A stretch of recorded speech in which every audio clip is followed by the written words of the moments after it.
अस्सलामुअलैकुम वीवर्स, उम्मीद है आप सब खैरियत से होंगे। Welcome to my channel code with Hasam. पिछली सीरीज़ में जैसे कि हमने डिस्कस किया था कि हम प्रोग्रामिंग की सीरीज़ को लेकर आगे चलेंगे, जिसमें मैं आपको बिगिनर से एडवांस तक हर चीज़ बताऊंगा, इंटर्नशिप एंड जॉब लेने तक। यानी कि अगर आपको प्रोग्रामिंग बिल्कुल नहीं आती, आप ज़ीरो पर हैं, तो उससे लेकर आप एक कंप्लीट सॉफ्टवेयर डेवलप कर सकें। जिसने मेरी ये पिछली वीडियो नहीं देखी तो वो लाजमी देखे, वहाँ पर मैंने पूरा रोड मैप बताया हुआ है कि हम क्या क्या करेंगे, एडवांस में क्या चीज़ें करेंगे, सारी चीज़ें। तो अभी टाइम वेस्ट ना करते हुए हम डायरेक्टली प्रोग्रामिंग के ऊपर जाते हैं। ठीक है, तो प्रोग्रामिंग शुरू करने से पहले, अभी कोड करने से पहले कुछ बेसिक्स चीज़ें जो आनी चाहिए। सबसे पहले हम प्रोग्रामिंग करते किसके ऊपर है? ठीक है, सबसे पहले हमारे पास वो प्लेटफॉर्म होना चाहिए या वो टूल होना चाहिए जिसके ज़रिए हम प्रोग्रामिंग करें। अब प्रोग्रामिंग करने के लिए हमें एक लैंग्वेज चाहिए होती है जिसके अंदर हम प्रोग्रामिंग करते हैं। वो कोई लैंग्वेज भी हो सकती है, वो C++ हो सकती है, वो C# हो सकती है, वो जावा हो सकती है, पाइथन हो सकती है, बहुत सारी हो सकते हैं। ठीक है, तो हर लैंग्वेज के लिए अलग टूल होता है। जो लैंग्वेज जो कंपनी लैंग्वेज डेवलप करती है वो टूल्स भी बनाती है। ठीक है, तो प्रोग्रामिंग शुरू करने के लिए हमें पहले बेसिक समझने पड़ेंगे, और बेसिक क्लियर करने के लिए ये चीज़ ध्यान से सुननी है। बेसिक्स को क्लियर करने के लिए जो सबसे बेस्ट लैंग्वेज है वो है हमारे पास C। ठीक है, C++ लैंग्वेज को हम यूज़ करेंगे ताकि हम इससे लैंग्वेज प्रोग्रामिंग सीख सकें, हम इससे कोड करना सीख सकें कि कोड करना कैसे है। ठीक है, तो शुरू करते हैं। अच्छा, तो मैं यूज़ करूँगा जो टूल है वो dev C++, इस तरह का है। पहले ये ब्लू कलर का आइकन होता था, इसका लिंक मैं आपको डिस्क्रिप्शन में दे दूँगा, आपने वहाँ से डाउनलोड कर लेने हैं। ठीक है, अगर फिर भी डाउनलोड ना हुआ तो आपने मुझे कमेंट में बताना है, मैं इसके ऊपर एक वीडियो बना दूँगा। जो चीज़ें आपको ऑलरेडी इंटरनेट से मिल जाएंगी मैं उसकी वीडियो नहीं बनाऊँगा, क्योंकि वो आप वहाँ से देख सकते हैं। ठीक है, तो मैं इसके ऊपर क्लिक करके इसको ओपन कर लेता हूँ। ठीक है, अच्छा, यहाँ पर आपके सामने एक इंटरफेस आ जाता है। तो आपने जाना है फाइल के ऊपर और न्यू के ऊपर। ये आपने सोर्स फाइल देखें, फाइल के ऊपर जाएंगे, न्यू के ऊपर जाएंगे, तो यहाँ से आपको सोर्स फाइल आ जाएगी। क्लिक करेंगे तो एक सोर्स फाइल आपके सामने आ जाएगी ऐसे, या आप कंट्रोल और N प्रेस करेंगे फिर भी आपके सामने आ जाएगी। तो आपने सोर्स फाइल तक आ जाना है। यहाँ तक कोई भी चीज़ मुश्किल नहीं थी, कोई भी यहाँ तक कर सकता है। यहाँ से आगे अब हम प्रोग्रामिंग सीखेंगे। मैं आपको प्रोग्रामिंग सिखा रहा हूँ, ना कि C++। ये चीज़ आपने माइंड में रखनी है, पिछली वीडियो में भी ये चीज़ मैंने क्लियर की थी। ठीक है, अच्छा, प्रोग्रामिंग सीखने का क्या मतलब है? एक टर्म यूज़ होती है लॉजिक बिल्डिंग। ठीक है, लॉजिक लॉजिक क्या चीज़ होती है? हम प्रोग्रामिंग में करते क्या है? प्रोग्रामिंग में हमारे पास एक प्रॉब्लम होती है और उसका सल्यूशन हमने देना होता है। तो बेसिकली ये प्रोग्रामिंग होती है। वो जो सल्यूशन होगा वो हमने लिखते हैं। ठीक है, ये होती है हमारे पास प्रोग्रामिंग। प्रॉब्लम होगी, उसका सल्यूशन होगा। यहाँ तक समझ आ गई? अगर आप में से कोई मैट्रिक का स्टूडेंट है तो उनके चैप्टर के जो पहला चैप्टर उनकी बुक का वो भी यही है, प्रॉब्लम सॉल्विंग। ठीक है, जहाँ तक मुझे याद है। तो सबसे पहली चीज़ आती है लॉजिक बिल्डिंग। लॉजिक बिल्डिंग क्या होती है कि सॉल्यूशन कैसे लिखना है।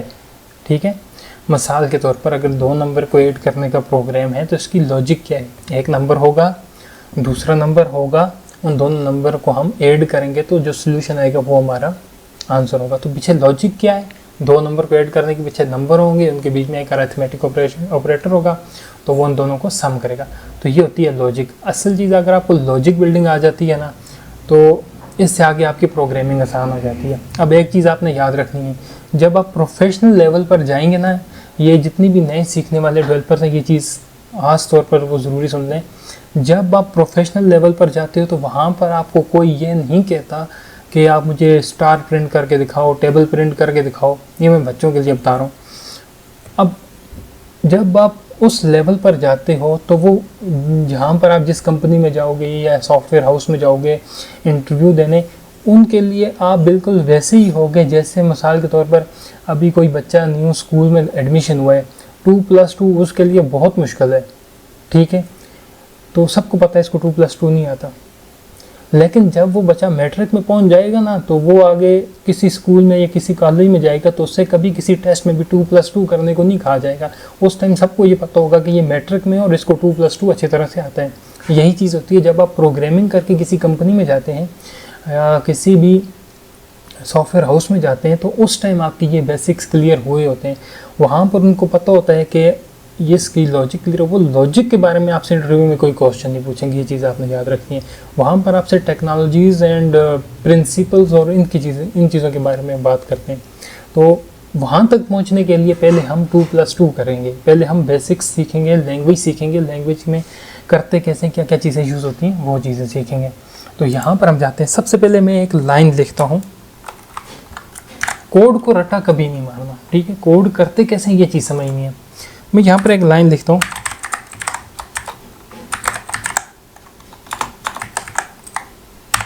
ठीक है।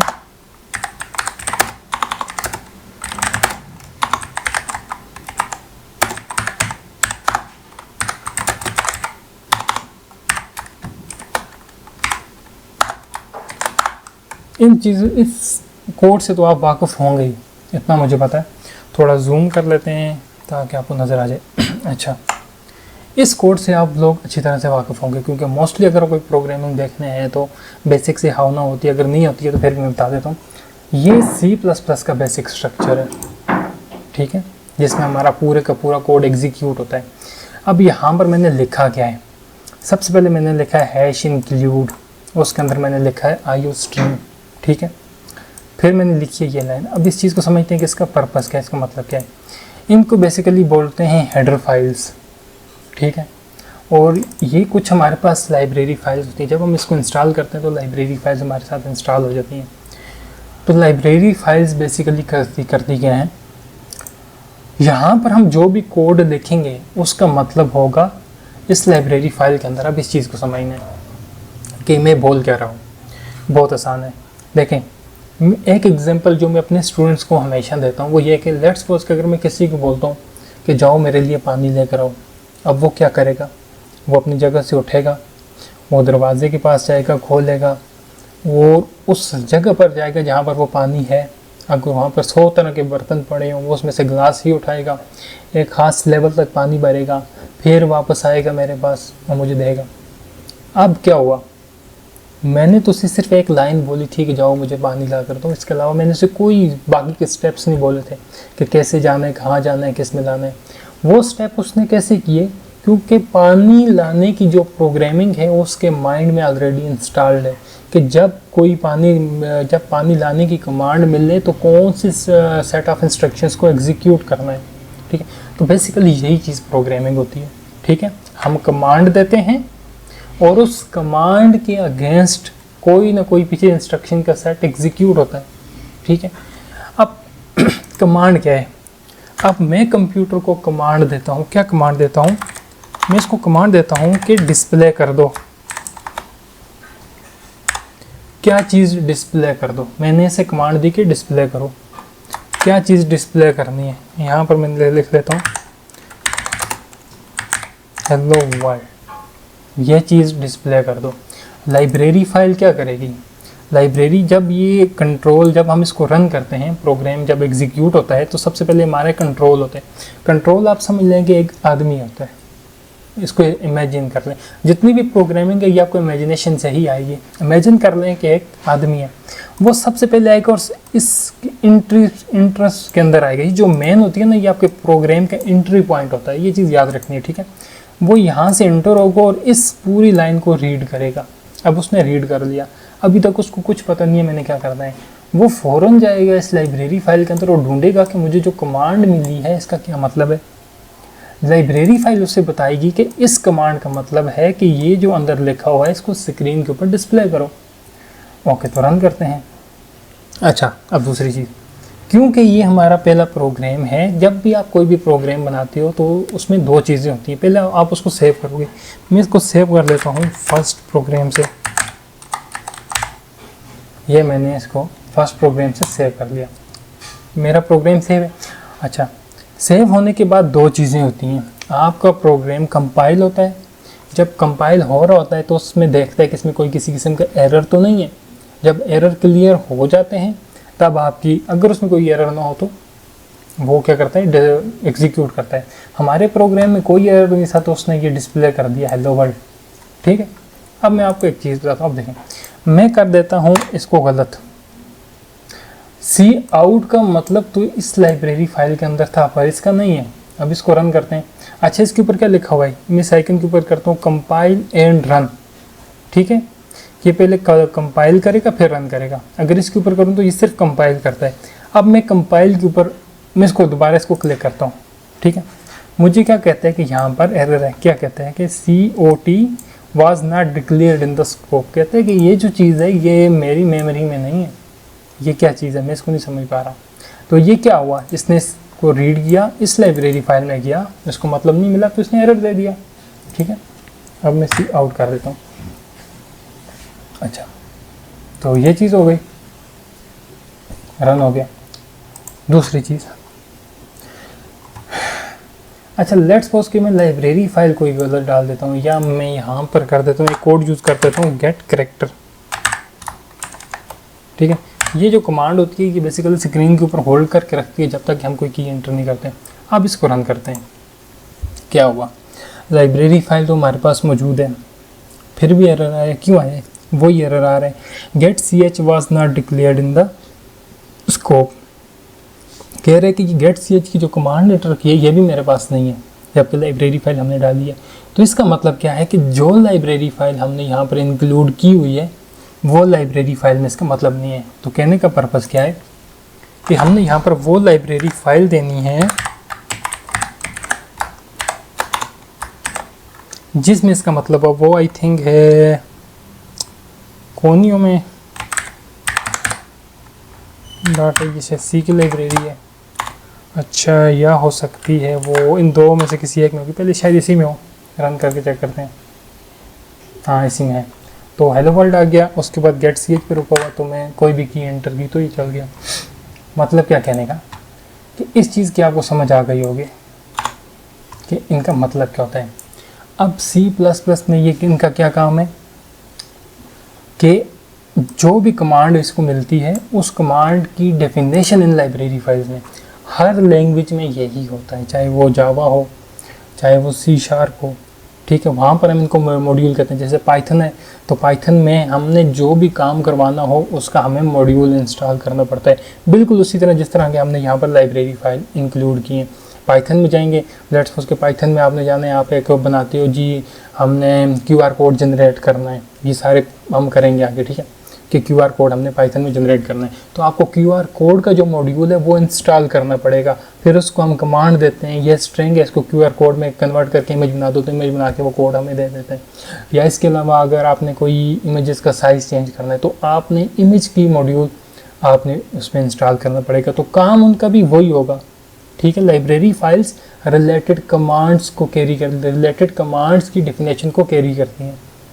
यहाँ तक सारा क्लियर हो गया। अगर किसी का कोई भी क्वेश्चन हो, या हो सकता है कि मैं फ्लो में कोई चीज़ या कोई डेफिनेशन कोई कंसेप्ट गलत भी बोल जाऊँ, तो आपने कमेंट में आके वो मेंशन कर देना है, मैं उसे क्लियर कर दूँगा। तो इस चीज़ की समझ आ गई। ये हम आगे जब डिफरेंट लैंग्वेजेस में जंप करेंगे तो तब आपको ये डेफिनेशन समझ आएगी कि हमने C को क्यों चुना था। सारे कॉन्सेप्ट ये यूज़ होते हैं। अच्छा, तो यहाँ पर आते हैं, ये हमारा मेन फंक्शन एक इंटर पॉइंट होता है जिसके अंदर हम इंटर करते हैं। तो यहाँ से हमारे पूरे प्रोग्राम की मेन एग्जीक्यूशन स्टार्ट होती है। अच्छा, तो आज फर्स्ट हम क्या करते हैं, सिंपल 2 नंबर को ऐड करने का ही प्रोग्राम करते हैं। इसमें हम बहुत सारी चीज़ सीखेंगे। अच्छा, एक चीज़ और, मैं 2 नंबर को ऐड करने का प्रोग्राम आपको नहीं सिखा रहा है, इसमें मैं ये सिखा रहा हूँ कि प्रोग्रामिंग करते कैसे हैं। मैं आपको जो कॉन्सेप्ट क्लियर करता जा रहा हूँ, इसका ये मतलब नहीं कि 2 नंबर को ऐड करने का यही जो है वही नहीं कि मैं वो जिस तरह बाकी सब करवा रहे थे कि 2 number how to add 2 number, वो सब नहीं है। 2 नंबर को ऐड कैसे करना है।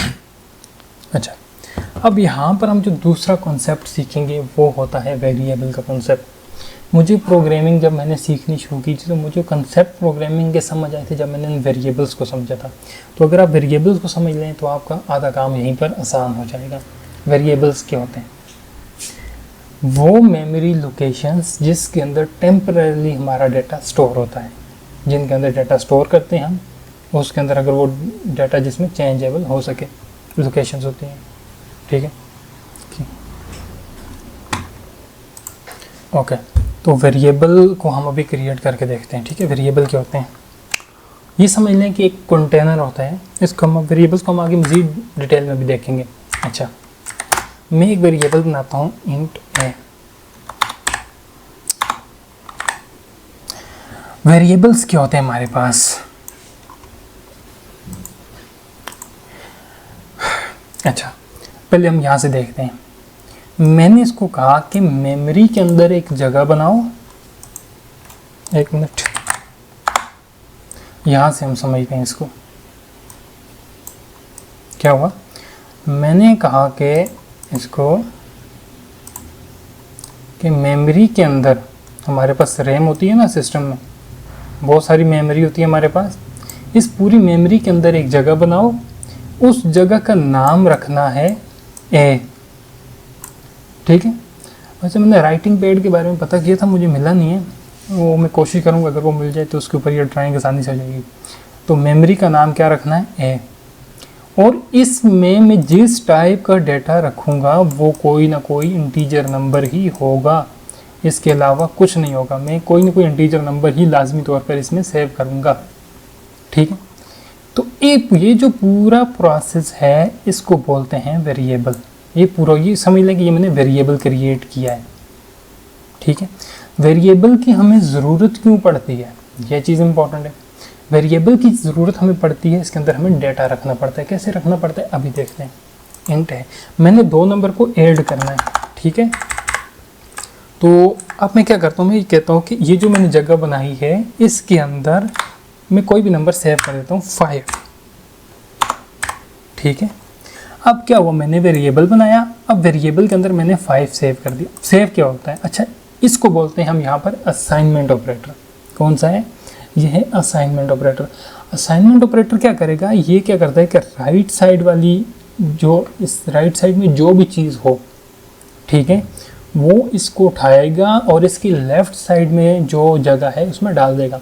जब भी असाइनमेंट ऑपरेटर यूज़ करते हैं तो इसमें लाजमी ये चीज़ कंफर्म होती है कि इसकी लेफ़्ट साइड में कोई वेरिएबल होगा और इसके राइट साइड में कोई डाटा होगा जिसको उसने उठा के लेफ़्ट साइड के कंटेनर में डालना है। समझ आ गई? तो इसने क्या किया, इसमें डाल दिया। अब क्या होगा, अब ए में आ गया 5। मैं इसी तरह अब मैंने 2 नंबर को ऐड करना है, अब मेरे पास एक जगह तो फिल हो गई। अब मैं अगर ए में कोई और नंबर सेव करूंगा तो क्या होगा, जगह तो मेरे पास 1 है, तो होगा क्या कि ए में अब 5 रिमूव हो जाएगा और 6 चला जाएगा, जबकि मुझे 2 नंबर ऐड करना है। तो मैं क्या करूंगा, मैं एक और जगह बना लेता हूँ इंट बी। अब मैंने 2 वेरिएबल बना दिए, 2 जगह मेमोरी में बना दी। ठीक है, अब मैं इसमें सेव कर देता हूँ कोई और नंबर, मैं बी में सेव कर दो। क्या सेव करना है, 8। अच्छा, आपने नोट किया होगा कि मैं बोलता जा रहा हूँ साथ साथ कि कैसे कैसे करो। बेसिकली यही काम हम करते हैं, हम कंप्यूटर को इंस्ट्रक्शन दे के अपना काम करवाते हैं।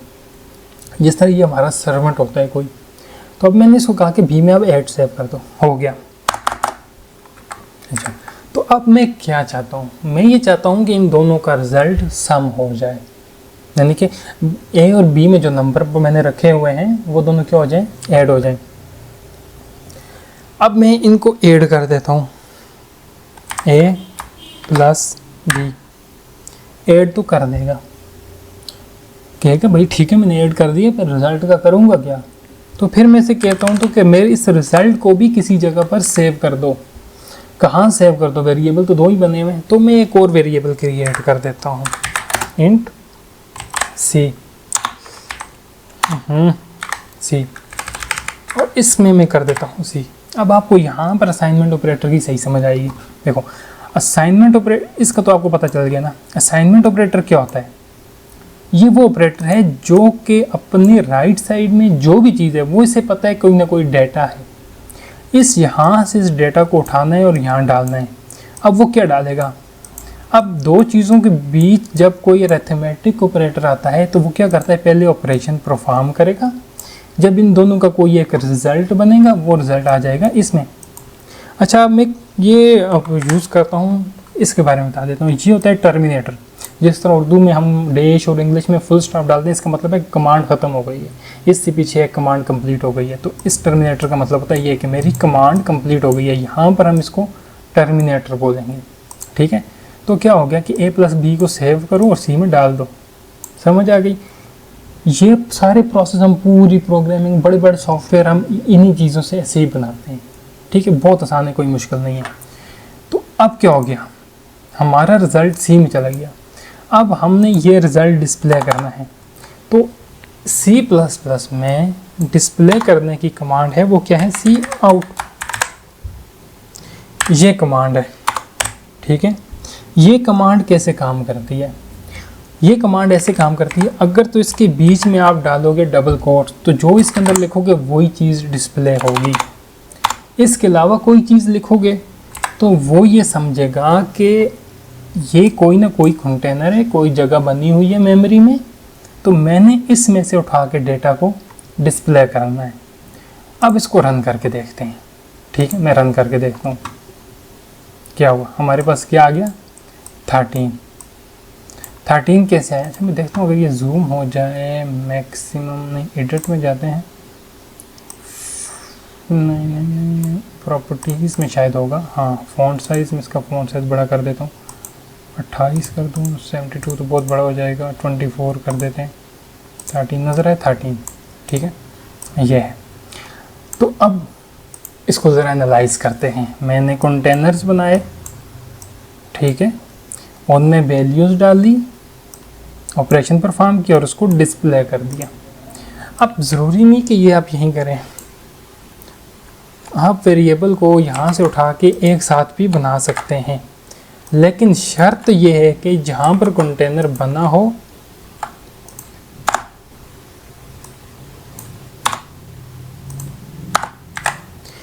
जहाँ पर आपने कंटेनर यूज़ करना है, बनना उससे पहले चाहिए। मैं अभी रन करूँ, अभी भी ठीक है।